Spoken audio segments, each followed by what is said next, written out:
In today's video, I'm going to show you how to find deleted messages in your Android phone. So at first, open up your message app. Now from here, if I delete some messages, just touch and hold it and then select it and then tap on delete option.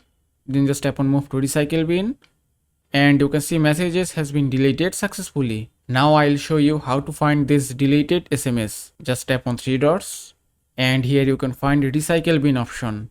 If you cannot find recycle bin option in your phone, then you can look for trash option. Both are same settings. So just tap here and that's it. On the recycle bin or trash, you can find your all the deleted messages. And from here you can permanently delete your messages.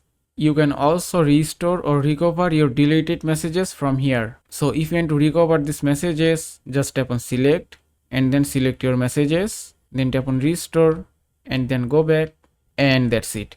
You can see the messages has been restored successfully. And that is how you can find deleted messages in your Android phone. I hope this video was helpful. If it was, please give it a thumbs up and don't forget to subscribe.